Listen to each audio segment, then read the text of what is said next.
Walking into a cauldron of fire, knowing that you will face a hostile audience is not a good feeling. Most time, almost all times, you have fans of your country backing you, cheering you on. So there is some respite, but imagine all fans booing you. And picture this, the only applause you receive or hear is when you're losing. No one wants to be in Steven van der Velde's shoes. A little backgrounder on the Dutch beach volleyball player who's currently the most hated athlete at Paris Olympics. Steven today is 29 years old.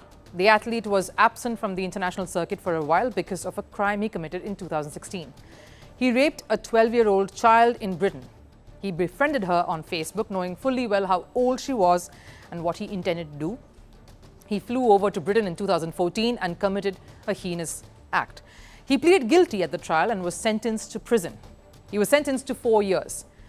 He did jail time for 12 months in Britain and then was sent home, where he served time in prison for just 1 month before being released. Now, many years later, Steven finds himself representing his country, but most of the fans do not seem to have accepted him. He was jeered when his name was announced ahead of the first game in his event. He was applauded when he lost.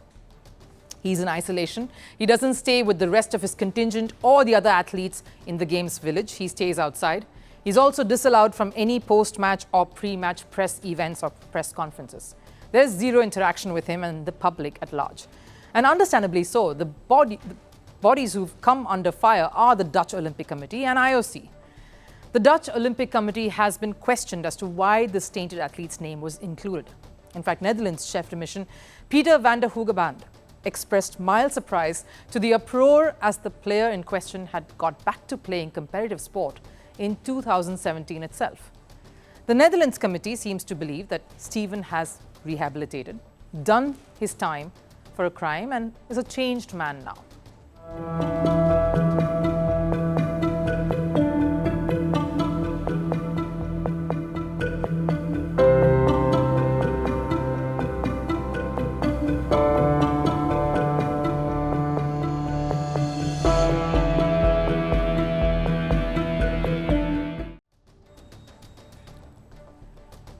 No pushback, no strong stance taken by the country. So then what about the IOC? Couldn't they have been firm in their decision to allow or disallow certain athletes? Merit on the professional front alone is not good enough. There is a mixed response from fans too. Most of the public is furious that Steven has been given a chance to represent his country after this and not even complete the jail sentence, while a few others believe he may have reformed. No idea of this. Well, of course it's weird, especially being a woman, I think. I totally don't support that. And well, it's a hard thing because I'm also an athlete, so I can understand that this is like a very big thing for him, but also like what is the message we're telling to the rest of the world? What is the message we're telling to the rest of the women, especially the little girls? I think they should consider it as two separate things as well. I think he gets enough punishment already. I found this quite shocking, and I did not know he would be here today. So, I will find it a bit complicated to watch him play. The choice was made to allow him to play, so I do not have much of a choice. But had I known this before, I might have wondered about being here. Now, there's a difference, a massive difference between moving on and representing your country at a prestigious event such as the Olympics. What message does the Netherlands send to the rest of the world by getting someone like Steven, a sex offender, back into the fold?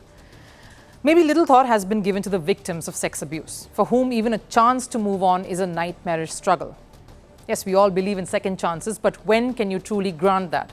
And shouldn't the perpetrator, in this case Steven van der Velde, have repented and done his bit before even getting back to representing his country again?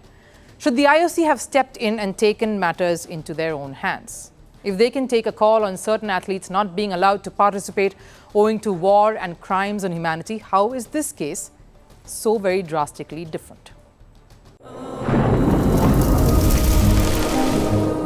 Climate change is on our doorstep.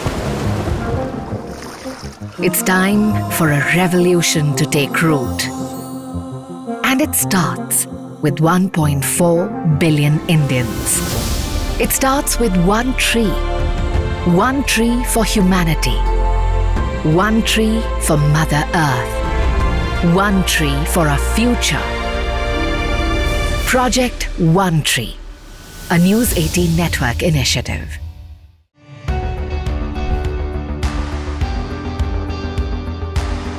Across continents, one powerful news source. Bringing you diverse perspectives on the issues that matter.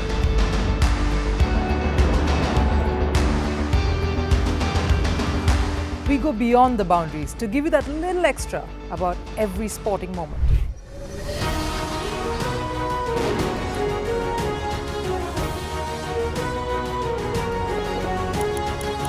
So thank you for making Firstpost 5 million strong.